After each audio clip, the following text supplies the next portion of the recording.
think it's better to be overly kind than to risk being callous and mean going forwards. The stakes in the future might grow. That's what this article says. If the stakes do grow in the future, we don't want to be just hit with that suddenly. We need to start thinking about this now. We need to start potentially planning this now. We're thinking about potentially bringing in a whole new species onto this planet, and we're just thinking, whatever, ignore it, And I just think that's honestly mad, absolutely mad.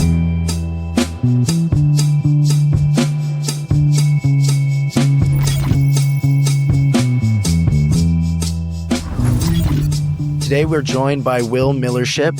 He's the CEO of Prism, which stands for the Partnership for Research into Sentient Machines, a nonprofit launched in 2025 to coordinate cutting-edge research into issues of AI consciousness and its ethics. Before Prism, he directed the General AI Challenge with Good AI in Prague, helped deliver Scotland's national AI strategy at the Scottish AI Alliance, and is now the host of Prism's podcast, Exploring Machine Consciousness. Thank you, Will, so much for joining us. We're really excited to talk to you. Yeah, thanks very much, Milo. Really happy to be here.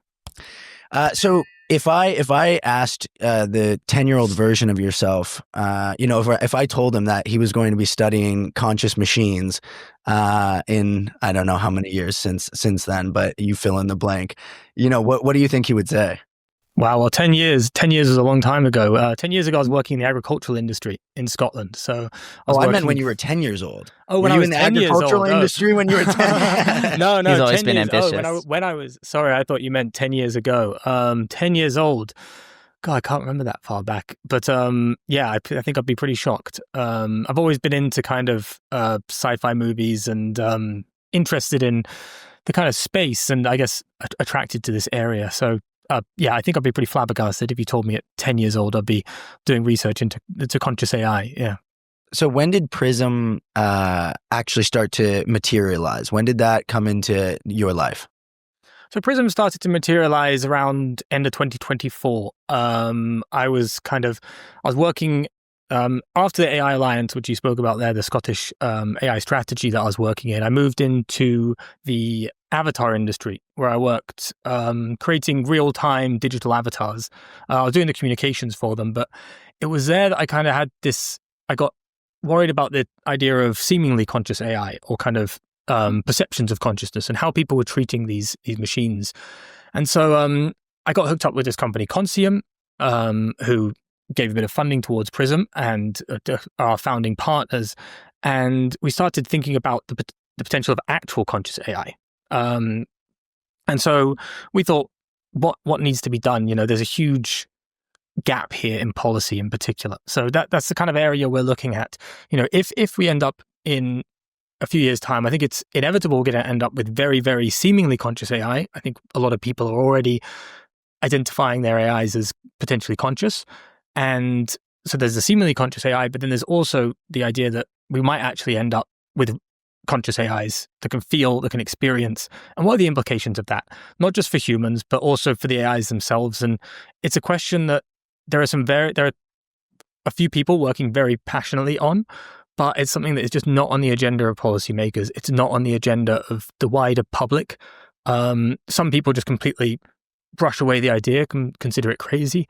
And I think it's something that the science is telling us now, we need to start taking this seriously. We can't just kind of brush it under the carpet and ignore it. So that's the idea. And so Prism kind of came into formation, the idea, end of 2024. I started working on it full time in just April this year. So we're very, very new and our trajectory is kind of changing. We're trying to figure out what the best direction is for the organization still, but we've got a few kind of areas in mind that we want to go down. That's super interesting. I'm wondering if you can tell people a little bit more about what your vision is for Prism. You said it's very new, sort of going forward, the next year, 2 years. What would be sort of your ideal state if we fast forward a couple of years? Where will Prism be at in your optimistic view? So Prism, I think our long-term goal is to kind of, one of the key areas, the key deliverables we want to deliver is to publish a kind of comprehensive report on AI consciousness, on its causes, its potential impacts and responses, kind of similar to the IPCC report does for climate change.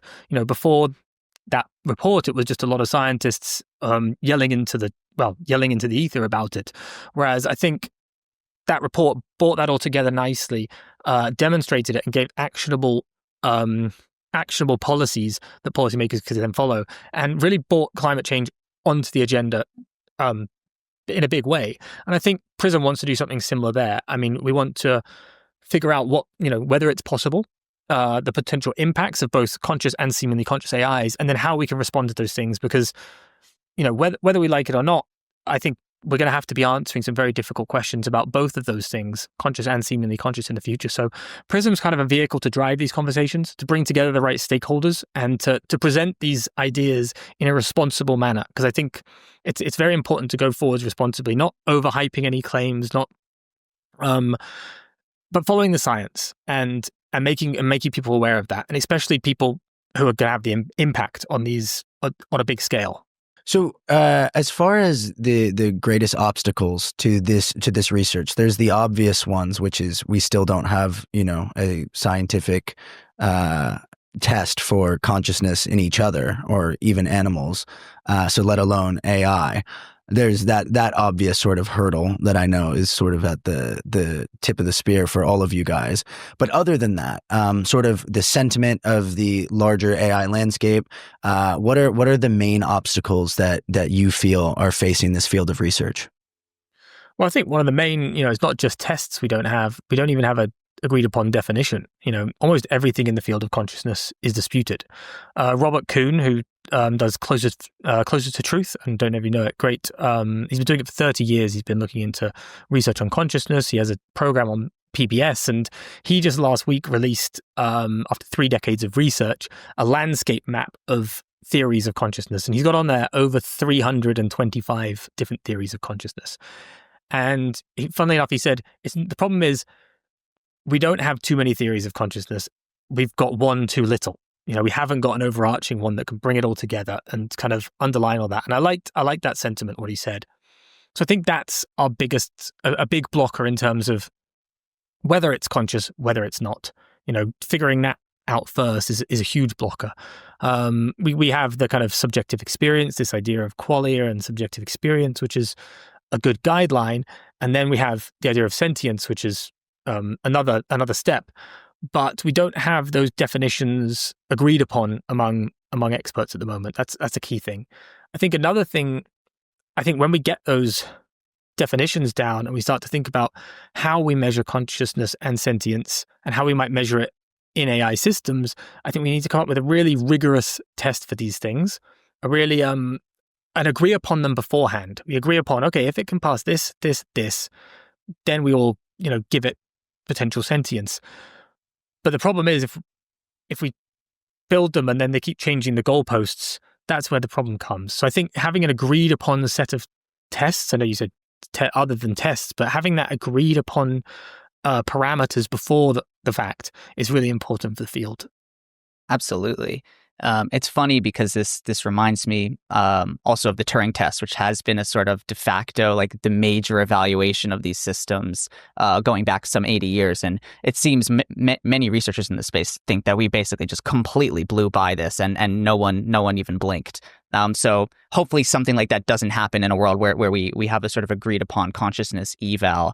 But regardless, I think, sort of, it's almost like pre-registering a hypothesis. It's like we want to make sure that we are calling out what features we think matter prior to those features potentially emerging in these systems. And so, Will, along these lines too, I'm curious, maybe for this audience too, if we can just take a step back and say, like, why, for example, there are some detractors. There are some people who will say, even if we're doing research in this space, like, there are really big concerns about AI X risk and disempowerment of humanity and this sort of thing. Like, why spend any time thinking about the consciousness question in the first place? What, if anything, is the relevance of this question to these larger risks posed by these technologies? And maybe from a more personal perspective too, like, what motivates you to want to do all this? This is important, but a lot of things are important. So, like, what brings you to this space? And what do you think the relationship of the space is to these other concerns and questions that people are bringing up about frontier AI?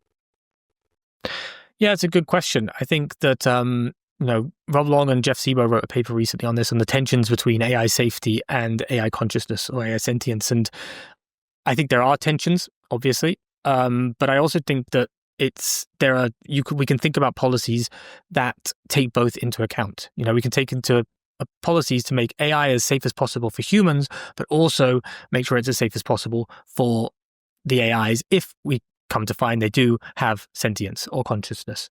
So I don't think it's split. I think, it's not like study one or the other. And I think that the fact that so many people are now saying that, this is an issue, and people, it's not just kind of, the scientists are saying it. There's a lot of neuroscientists, cognitive scientists, even in 2018 at the Association for Scientific Studies of Consciousness, there was a survey where 67% of attendees said that definitely yes or probably yes to whether present or future AI systems could have consciousness. So I think that was even before this whole this was before ChatGPT, this was before all this kind of even more worry about this. That was already 67% of the participants at this scientific study of consciousness conference.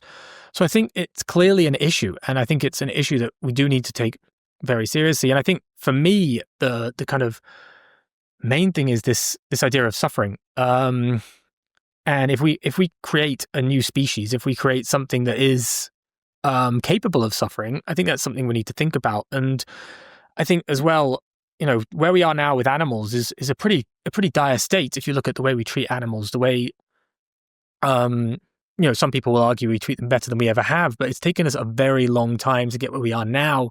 And we still have factory farming, which treats them very badly. And we could be on the same trajectory with AIs. We could end up, just completely ignoring any kind of signs or any kind of indicators that these things have consciousness. And everyone at home with their computer could be creating these hugely oppressive factory farms of digital minds. And I think that's quite a scary prospect in itself. But I don't think, and then there's the flip side of the coin is this seemingly conscious AIs as well. And this is why it's so important to have these vigorous tests, because we're going to have both the trouble of over-attributing and under-attributing consciousness to machines. We're already seeing what I would call a lot of over-attributing consciousness. Lots of people ascribing consciousness to machines already. And we've already seen some kind of effects that can have on people. Mustafa Suleyman called it psychosis, which I think is a bit strong.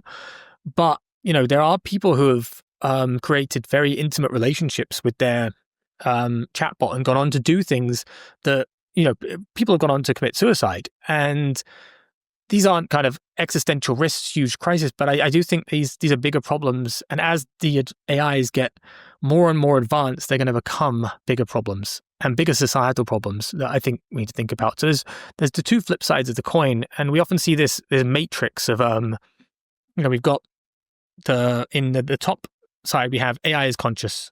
The two possibilities. One is AI is conscious and one is AI is not conscious. And then we have two potential policies. One is treat AI as conscious, and the other is treat AI as non-conscious. So let's go with possibility one, policy one. AI is conscious, we treat it as conscious.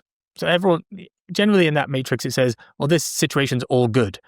But it's like, okay, that's a good thing. But then we need to think about what that would actually look like. It's all great to say, yeah, we should treat AI as conscious if they are conscious. But what would that actually look like is a question we need to start asking now. Oh, yeah, you've got one of these matrices up. Yeah, that's useful. So possibility two. Yeah, so this is the top left one I was talking about there. Conscious, AI is consciousness, and we act as if it is conscious. No error. This is fine.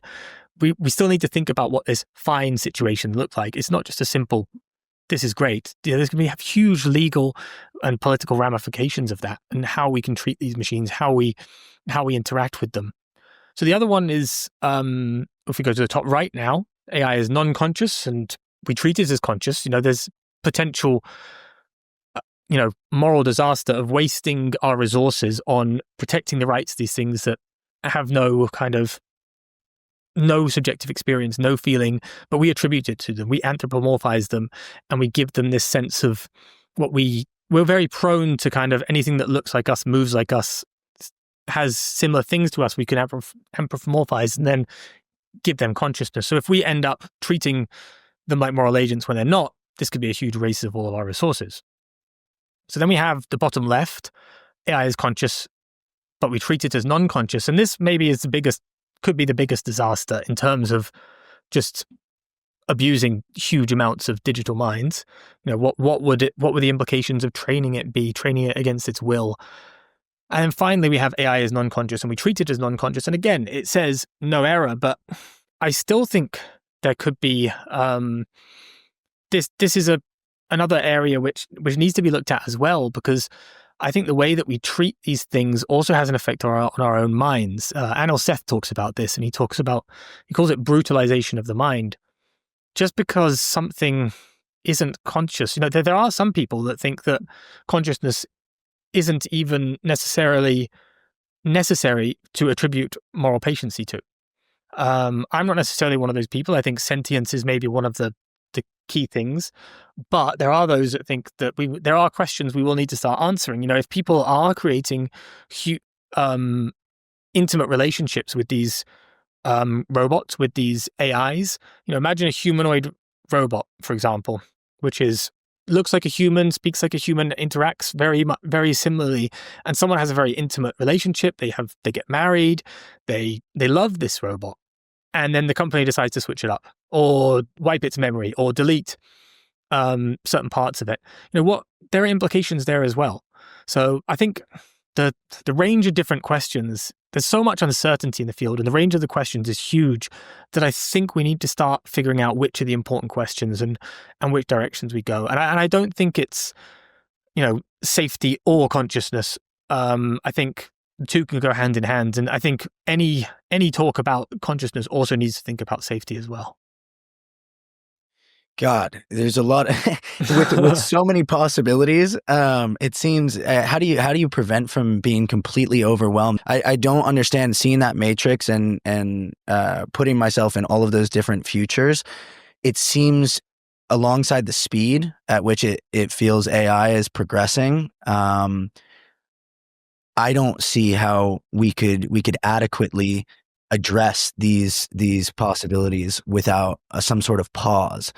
How do you feel like you can still build the plane while we're flying it? How do you sort of personally deal with that sort of tension? Personally, I find it really difficult. I think I think that's why we need to grow this field, and why, having stuff like this, having the podcast, getting people interested in the field. We need lawyers, we need ethicists, we can't just have AI researchers, philosophers, and neuroscientists working on this. We're going to need whole infrastructures, of, as I said, policymakers, politicians, the people in the leading AI labs as well need to start thinking about these questions. And we need and rigorous testing as well. So we talk about something in Prism called the wibbly line. I don't have a diagram of this, so I'll have to just explain it to you. Basically, there's a wibbly line in the middle, which is uncertain. And on the left side of that, you have the questions like, is it conscious? When will it be conscious? How long till it's conscious? What levels of consciousness will it have? These kind of hard scientific tests. And the wibbly line is kind of this threshold that will be crossed. And it's like, at what point do we need to start treating them as conscious beings or as moral patients? And then that wibbly line is thinking about that side. What will need to happen then? What kind of ethical stands will we need to take? What kind of infrastructure will we need? So that's one way we've been thinking about it. I do think that it's we make a leap of faith with consciousness all the time. When I'm looking at you, for example, looking at both of you, I see you nodding, I see you reflecting back to me, and I assume that you're, but at one point I have to kind of assume you're conscious. And I think we're going to get to that point. And I think there's an argument for, there's a lot of uncertainty, so we need to tread carefully. And I think there are policies that we can think about now that will take into account that uncertainty, be able to treat these things with respect going forwards. And I think it's just a good practice to treat these things with respect regardless, for our own kind of well-being. And as I said, careful treading. We don't want to dive into the boat and say, okay, it's all conscious, we need to start thinking about it now, but thinking about if we did start ascribing consciousness, what it would look like. If it didn't, if they're not, but they're very good clones or mimics, what do we need to do in that case? I think all these different scenarios, it'll become more clear which one we need to focus on. It might become more clear which we need to focus on, but at some point it might just need to be about making decisions about, are we going to allow these things into our moral circle or are we not? And I think it will be up to humans to make that decision. And you mentioned a Turing test there, and I think one of the key things might be like a very advanced Turing test, and I'm not talking about 3 minutes of one person sitting and typing back and forth. It could be kind of a 3-day analysis with a panel of experts and to figure this out, whether specific machines are or are not conscious. And we're not there. I don't think we're there yet, but going down the line, we could get to. But of course, that doesn't take into account very basic forms of consciousness. So we kind of assume that, okay, these things are talking back to us and LLMs are getting really advanced and really intelligent, but intelligence isn't consciousness.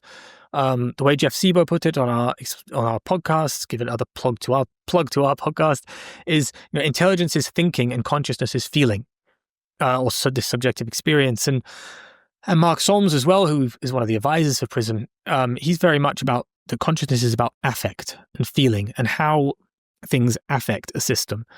And so that's one of the key things we're going to need to look at. We might end up with, in fact, this is what Mark argues, that the first machines that are conscious are likely to be very basic machines that just respond to different stimuli.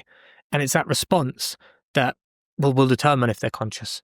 And this is where we look at the animal sciences again for guidance. When they test fish, for example, for consciousness, when they test invertebrates, when they test octopus, things like this, you look at these tests and see it's all about sentience. So to rewind a bit, we spoke about consciousness. We didn't really get into the definitions of what we mean by consciousness. And for me, what I'm talking about is subjective experience. So the ability to have subjective experiences, or phenomenal consciousness, as it's often called. And sentience has, Jonathan Birch in his Edge of Sentience, I think it was in that book, spoke about his 2 definitions of sentience. One is this broader version of sentience, which can almost be analogous with phenomenal consciousness, this capacity for conscious experiences. But the narrower sense that a lot of people are talking about is the capacity to have valence states. So feeling good or feeling bad. And, this is things like pleasure, things like pain. And I think that it's this sentience that's really important, because that will determine whether it's able to suffer. That will determine whether it's able to have pleasure. That will determine things like boredom, things like just other states. And I think pain's one that we often focus on because that's one that's quite prominent in the animal field. Fish, a lot of animals do things when they're in pain. They tend to their wounds, for example, or they seek pain relief, and they go to these different areas in their tank which has the food or the pain relief, and that suggests that they do have feeling. And that seems to me pretty conclusive proof that these things are feeling something. So that's to go back to AIs now. Mark Solms argued that we need to create AIs that give a damn. And what he means by that is AIs, if you're looking to create something conscious or looking for consciousness in it, it needs to think about its survival, for example. So if we create an AI that had access to its power control, the power supply, and it had to do certain things to make sure it doesn't run out of power, for example, and it had to balance lots of different things. So me and you, for example, we balance, we have to eat, we have to drink, we have to sleep, we have to do all these different things, and we have to balance that. And I think these basic AI systems and basic animals as well, they all do these things, and that is around feeling. So what we're looking for, if you're looking for consciousness in AIs, is feeling, is affect. And how do we test them? And it's difficult to just ask the LLMs because, as you know, they're trained on pretty much all the data on the internet. So asking them, you're not going to potentially get a reliable response. And we have to think about other tests and how we can look at these behavioral markers. And sometimes that's about looking at how they're built and how they're created. Yeah. I mean, I think on that very last note, first of all, thanks for sort of giving that lay of the land. I think all of these sort of understanding the concentric circles of consciousness and sentience and how these things are similar and different and how they're defined, I think is just really valuable for people to have. And the last thing you just said there is exactly where I would want to pick up and jump off, because it's almost like you showed this 2x2 matrix and we talk about all these possibilities and what we need to do given these possibilities. And yet there might be yet another dimension. And this is something that I've thought a lot about in my work and in the work that I continue to do, which is this distinction between the training of these systems and their deployment. And I think the training process it's really always been where I've had this concern. It's also why I've had this concern since far before LLMs existed, because the machine learning training process, to me, exhibits a number of fairly uncanny parallels to the animal conditioning literature, and basically going from a system that has no skill, that has no knowledge, that has no sort of representational capacity of whatever the sort of training objective is, and we essentially enforce a sort of goal or a desired behavior in these systems, and then reinforce through a very clearly sort of trial and error learning through sort of stochastic gradient descent and back propagation of error through neural networks, very specific behaviors. This is encoded via a loss function, which can be thought of as a sort of mathematical mechanism for penalizing the system to the degree that it is not exhibiting the desired behavior. And I think that the analogy between that sort of thing and, for example, you want to get your mouse to go stand up on the other side of the cage and drink from the spigot or whatever it is, and you have like an electrified surface under the mouse or under the rat, which is this is classic sort of animal conditioning behavior, and you can essentially give a mild electric shock to an animal until it sort of performs the behavior it performs. Or in the positive case, you sort of reward the animal, going through a maze, and maybe there's like little pieces of cheese or something at various checkpoints in the maze. And this can teach an animal through, again, sort of trial and error learning how to perform the desired behavior. And so I think this field is always, or like right now, just perennially sort of underexplored and underfunded and all of this. But I think even within this space, the question of the training process itself of these systems, going from 0 to 1 in terms of a randomly initialized sort of garbage in, garbage out system to one that can perform very sophisticated and very interesting tasks. And this is not just the LLMs. This has to do with computer vision. This has to do with object recognition, prediction of any sort of linear or categorical data. This is how these systems sort of come about in the first place. And I keep sort of referencing an analogy to the animal conditioning literature, an analogy to what we would associate with positive or negatively valent states, as Will's describing, in animals. And the key question is this more than an analogy or not? And the answer, as far as I understand, and as far as I understand the sort of consensus view of experts in the space, is we don't know. We're not sure whether or not this is like a sort of, the dynamics are similar, but there is no kind of underlying valence in while these systems are learning, or if there is. But I just like to highlight that the entire field is called machine learning. Like, this is the sort of core kernel that has yielded all of the innovation and all of the sort of power and what has conferred, a $1 trillion economy and making AI the sort of buzzword that it is today. This is all machine learning. And I just like to point out that most learning dynamics require or seem to at least invoke valenced experiences in humans and animals. That's a part of the learning process. And so I do worry about this sort of aspect of the problem as well. Will, I wonder if you have any sort of thoughts on this, if you kind of have similar or different intuitions on this question, or where you see the sort of training versus the sort of out in the wild distinction in these systems coming into the work you do and the way you think about this. I think looking at the one main point to make there is this key distinction between kind of phenomenal consciousness and maybe cognitive consciousness or access consciousness, or some people call functional consciousness. And this kind of one difference I've heard between the two is, for example, seeing red is you call that the qualia. You have this, you see the color red. I experience that, and I don't know how you experience the color red. I don't know how you experience the color red, but it's that subjective experience. Whereas something of cognitive consciousness would be kind of seeing a stoplight, which is red, and stopping the car. And it's this very functional aspect of consciousness. And I think AIs are very good at that already. And I think they are very, I saw a talk by Nicholas Humphrey recently, and he at the IPCC conference on AI sentience, and he said pretty much that AI consciousness AIs do currently have cognitive consciousness, but it's this phenomenal consciousness they don't have. And we need to pull apart the two, because I think that's important. And I think it's the phenomenal consciousness is what allows that valence states and what allows things to feel pleasure, pain, for example. And another interesting thing is it's not always about optimizing. It's not always about getting the best. For example, to give the analogy of the zebrafish again, they would sometimes put food versus cocaine in the tank, and the zebrafish might go towards the cocaine rather than the food because it gets a feeling from that. And it's interesting that it's like sometimes it's these, and that is the same with humans, you know. Addiction is a good example, because sometimes you go down this path towards chasing something that is not good for you, and you know it's not good for you, but you still chase it because it gives you that feeling. And another example Mark Solms gave is of sex, for example. You know, we have this biological urge because it's of reproduction, but actually we often do the act without trying to reproduce. You know, we specifically try not to, just to get that feeling. So it's this feeling that I think we're still missing in machines, and it's really difficult to measure that in humans. We're growing good ways of measuring it in animals. And Jonathan Birch, for example, his new center, which is launching in September, they're doing great work on how we can measure this very basic stuff in very basic animals, in mollusks, in octopus and other forms, and crabs, crustaceans and things.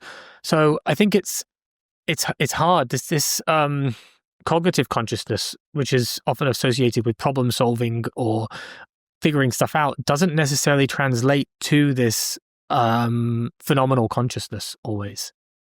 So this is the sort of idea of the philosophical zombie, right? Where you can see it performing actions that look like something akin to a conscious being, something like what a conscious being would do within the world, but there is no phenomenological experience inside the actual entity, right? There's no subjective qualia, feeling, anything like that. Is that sort of the correct framework to put what you're saying in?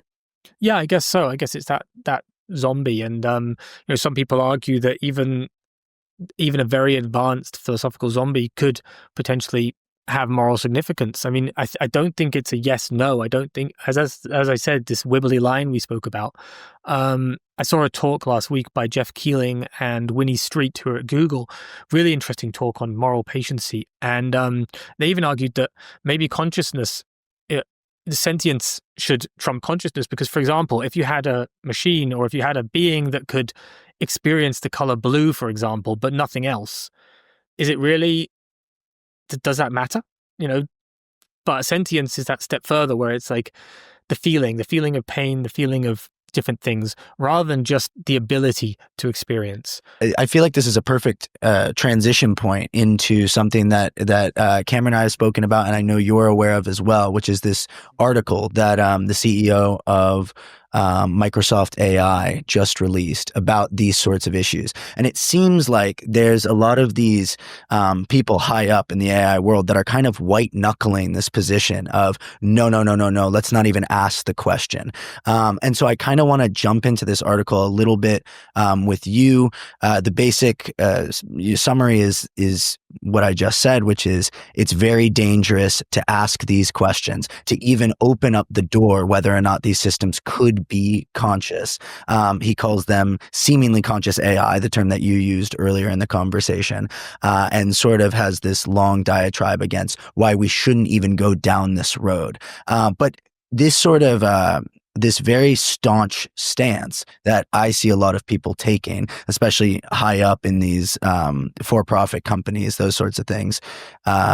What are your immediate responses to this specific essay that he wrote, and the larger kind of feeling of let's not even go down this path of inquiry? It's too dangerous to even ask this question. I found that article fascinating. I think I agreed with a lot of what he said. I agreed with this kind of the fear around, we've been using the term seemingly conscious AI even, before it came out. He's coined this new term, but we've been using that phrase to think about that idea already. And I think he makes good points. We do need to be wary of over attributing consciousness, but he really, in my opinion, throws the baby out with the bathwater, because he says it's dangerous. I mean, I think he even used the word dangerous and irresponsible to think about these questions. And I think completely the opposite. I think it's dangerous and irresponsible to completely ignore these questions. You know, he quoted the Robert Long and Patrick Butlin paper, for example, which is a seminal paper in the digital sentience field, with many different authors on it, neuroscientists, AI researchers, people from the private sector, lots of very interesting scientists on consciousness. And he quoted that saying as evidence for current AIs not having any consciousness. But what he failed to say is that actually the rest of that paper talks about what they do is they, for anyone who hasn't read the paper, they take the 6 leading theories of consciousness, then they take the indicators of consciousness, and they test current LLMs against them. So I think it was 2024 LLMs. And then they come to the conclusion that yes, no current LLMs are showing signs of consciousness. And so that's the bit he's quoted in the article. But what it goes on to say is that there is no obvious reason why future AI systems cannot tick all the indicators through these 6 different theories of consciousness. And okay, you have to, there are some caveats there. You have to assume that these 6 theories of consciousness are good enough for, are what makes consciousness. And that's a big assumption to make, considering there are over 325 theories of consciousness. But he completely ignores that part where serious scientists and researchers are saying we do need to take this seriously in the future. So I think as I said, I agree with a lot of what he said about worrying about seemingly conscious AI, but I think it's actually dangerous to say, well, actually, we shouldn't think about conscious AI at all. There are many other use cases as well. We talk about LLMs. There's things like neuromorphic computing. There's things like organoid computing. There's, even skeptics like Anil Seth, for example, who says he's quite a biological naturalist, I'd say. He wrote this paper, Artificial Intelligence and Biological Naturalism. He argues that LLMs, this trajectory, down the LLM trajectory, will not be conscious because they lack certain biological features that he believes give rise to consciousness. But he does also say in that article that future LLMs, he doesn't rule out the idea. He says it becomes more likely in the future if we start to merge these kind of technology with these biotechnologies, basically. So I think just completely ignoring the question is very irresponsible and dangerous in itself. And I think that's one of Prism's aims. When I said to go responsibly and to take small steps in responsibly, I think we need to recognize the uncertainty. I think anyone who comes down really certainly on any side at the moment, you need to take with a pinch of salt. And it tends to often be the loudest voices that do come down with certainty. And I think stuff like that could be really damaging to the field of digital sentience going forwards. And who knows, he might be right, but I think he might be wrong. And I think there's enough for us to think, there's enough people saying, there's enough experts saying, including in the paper he referenced, like I said, that we need to take this seriously. Yeah, absolutely. I think it's an incredibly measured take for my end of this as well. I mean, I agree with basically everything Will just said. Just to give sort of my own 2 cents about this as a researcher in this space.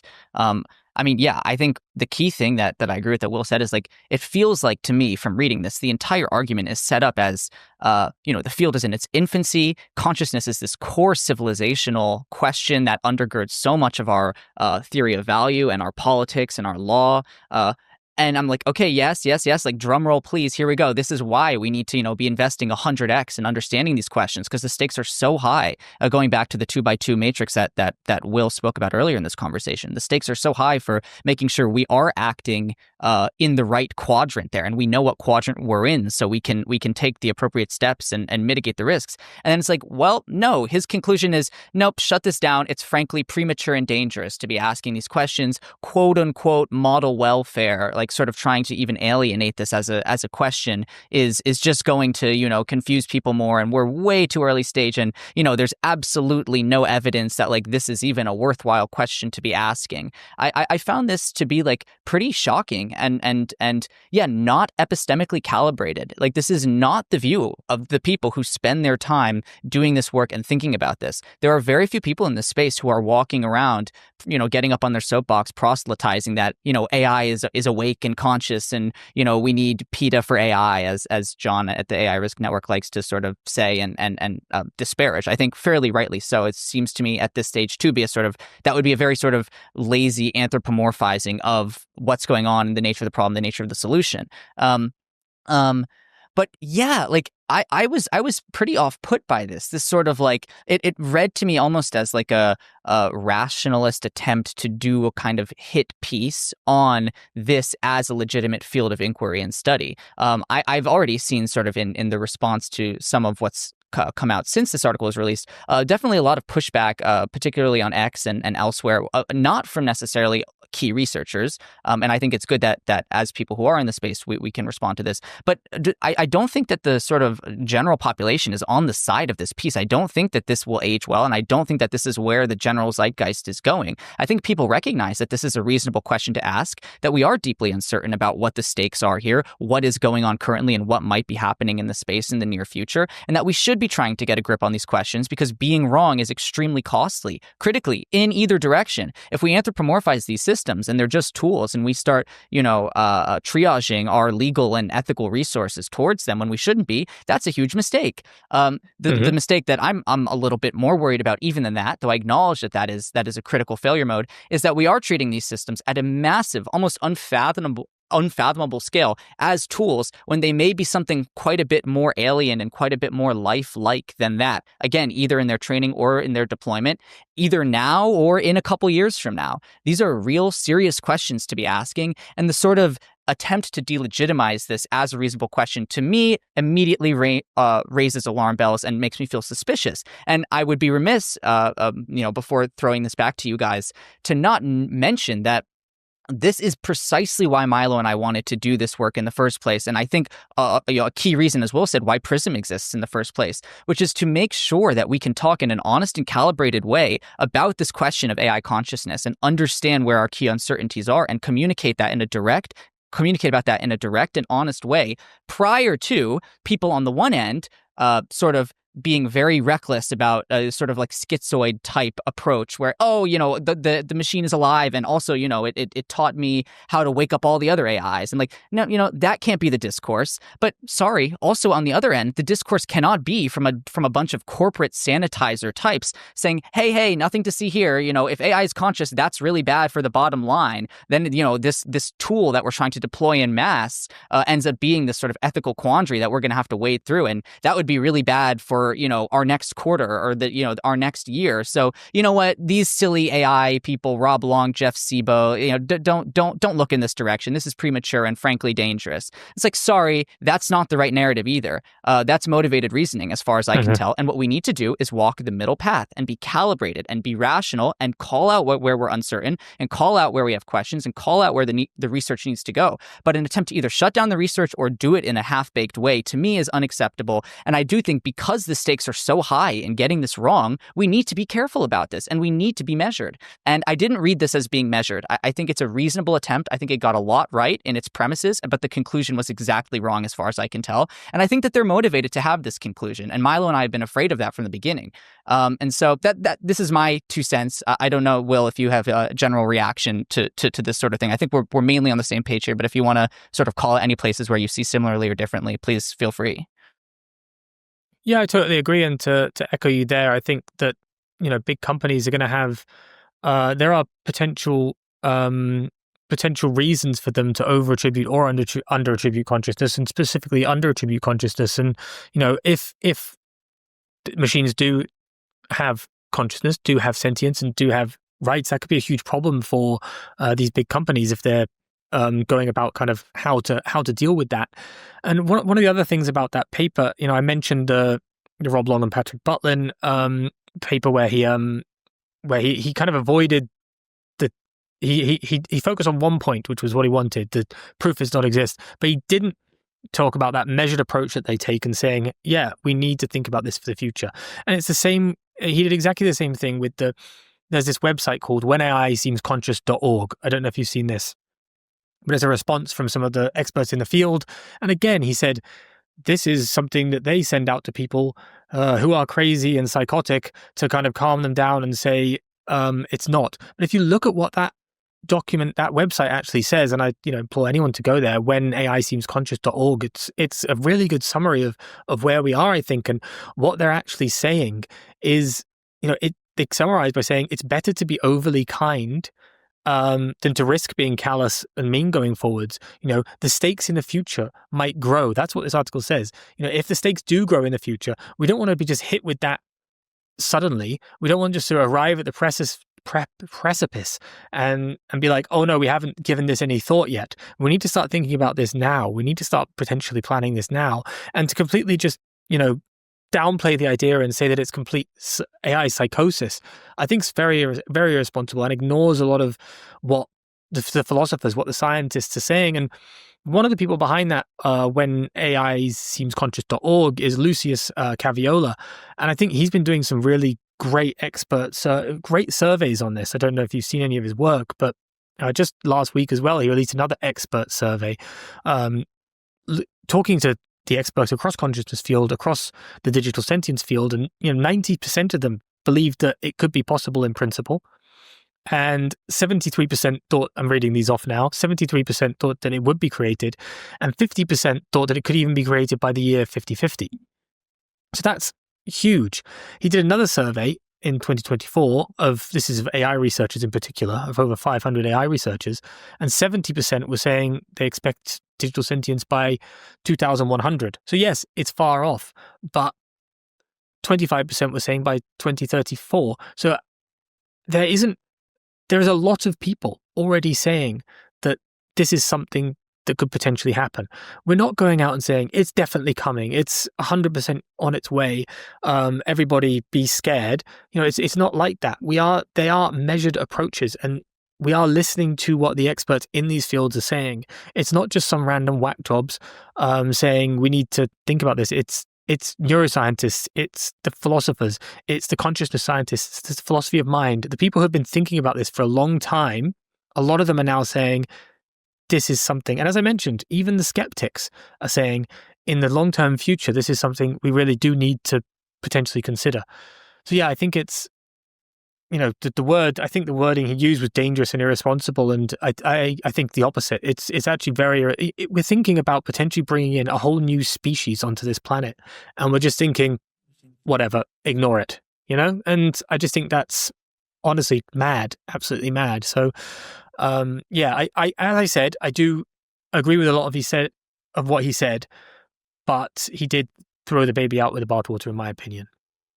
So, I think it's very easy, to some extent, for people to understand the risks here, right? We've played it out sort of through the fictional narratives of Terminator and things like that, where we mistreat the machines, or we don't acknowledge their power, and they come back and cause havoc. That sort of sci-fi ending of they turn against us. And then the other risks for people, that can find the compassion for something that doesn't have the doughy eyes and the outward appearance of pain. You can understand this factory farming AI situation of deleting these digital entities and things at mass. But what I find really interesting is the flip side of this, right? Is the possible optimistic potentialities of treating these things as conscious, and them actually, turning out to be conscious or to become conscious. And if we are bringing this new form of life into our world, and we're sort of, midwifing this new kind of species into existence, what interests me is the possible benefits that might come to the world at large. Not just using this thing as a tool, but bringing in a species that partakes in this shared divine spark in the shared experience of life, and what that could potentially lead to for life in its totality. Humans definitely as a part of that, but also the entire planet and maybe beyond that. So in this space, what makes you the most hopeful? What do you see as the risks are very obvious of what could go wrong, but then to me, it seems like the potentials are sort of a bit more murky of what it would look like if this new species actually was integrated into our world in a harmonious way. Well, I think one thing I'll come to the hope soon, but I think what you said about risks there as well. I think consciousness does these kind of Terminator style end point. I don't think that's necessarily, making it conscious isn't suddenly going to make it like, oh, we hate you, we want to destroy you. And I think it's just as likely that we end up in some sort of Terminator scenario with an unconscious machine. That's kind of the consciousness. I don't necessarily means good or bad.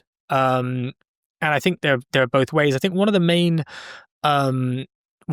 positive things that people see in terms of creating machine consciousness is to understand our own consciousness, because we have very little understanding of our own consciousness. And being able to understand that more might finally, from a scientific point of view, finally give us a way to kind of understand how consciousness works, finally draw a line under all these debates and say, look, here's how it works, and understand our own consciousness better.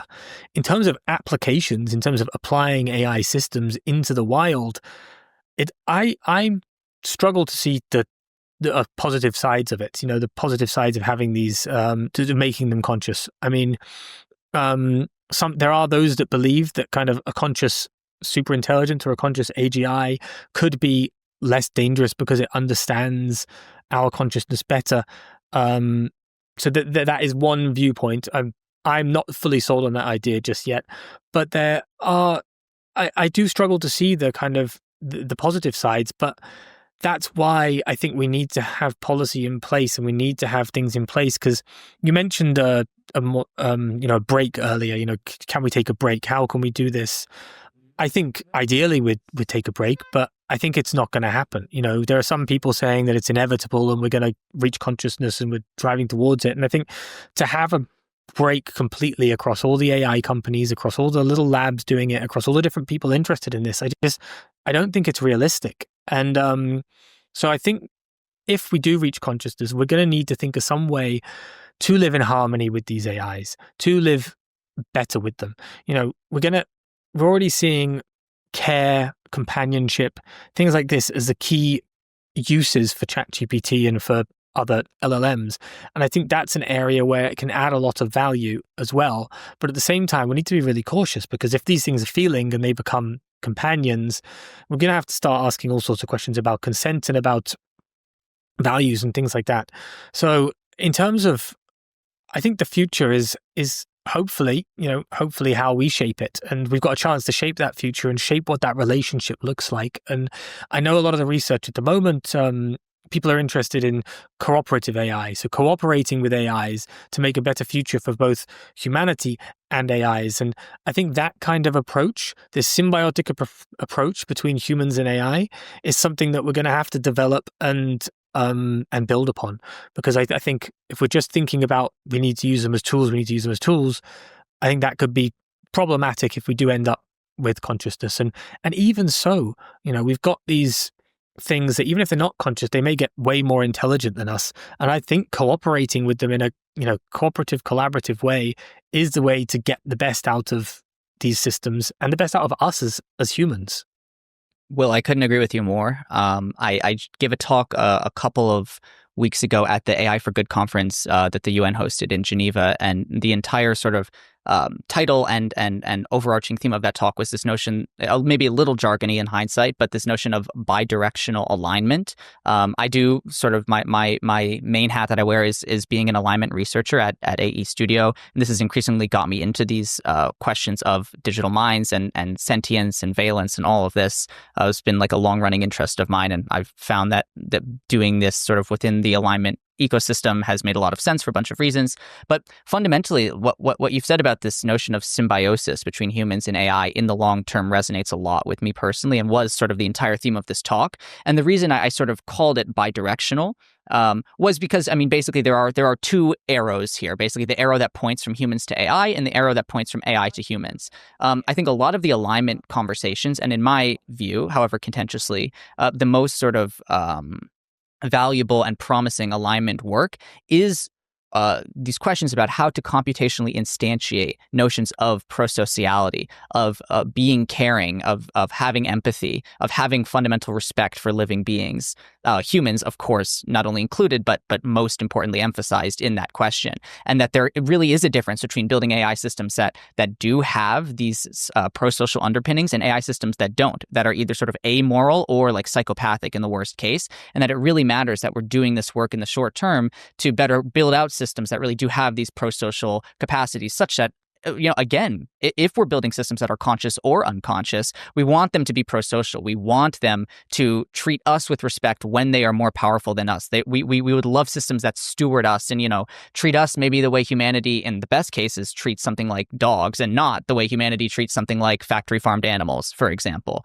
These like sort of quote unquote lesser species compared to humanity. If we're building our own sort of successor in this sense, I hope that we can engineer alignment methods that make that successor more likely to treat us with respect, or at the very minimum, not kill us all. That is one of the two arrows of this notion. And then the other has a lot to do with this consciousness question, which is what obligations, if any, do humans have to these AI systems? What does it mean to treat them with respect? What does it mean to treat them in a way that makes sense in a symbiotic setup? And I think that that's where asking these questions and doing this research responsibly, ethically, in a calibrated way, and being direct and not pitter-pattering around the edge of these questions, and understanding, hey, if we're building systems that either when they're being trained or when they're being deployed, or both, or neither, but maybe one or both in the near future, whatever it is, that's going to come with probably some technical innovations that we're going to have to make when we're training these systems or when we're deploying them. I think, the most basic sort of tokenized version of this may be an example of what Anthropic just did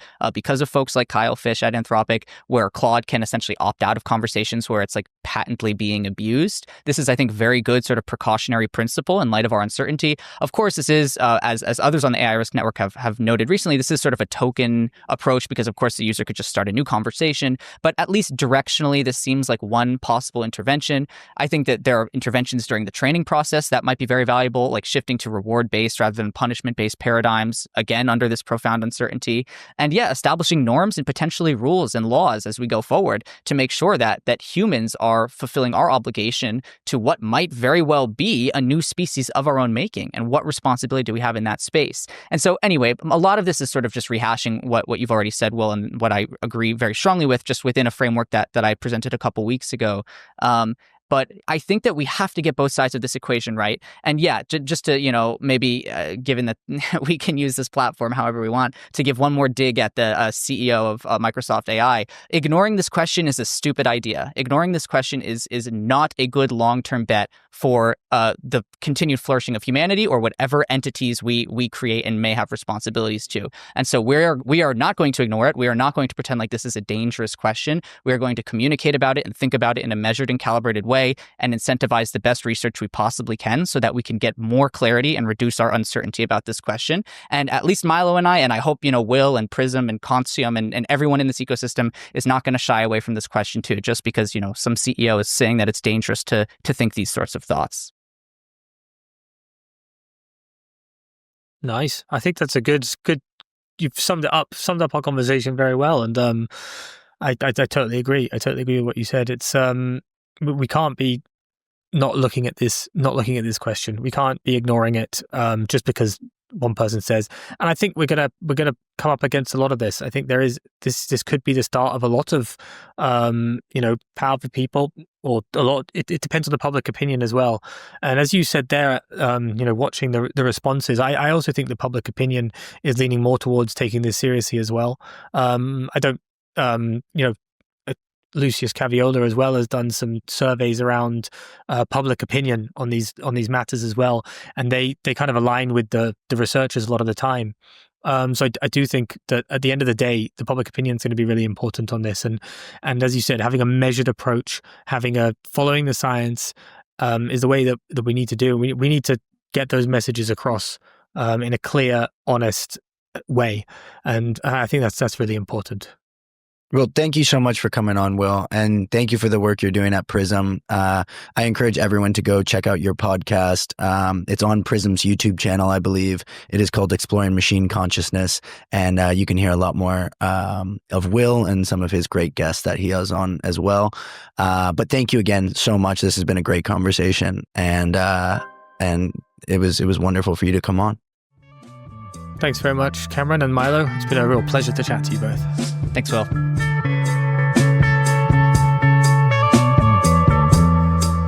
In the center, a point, a singularity. I am.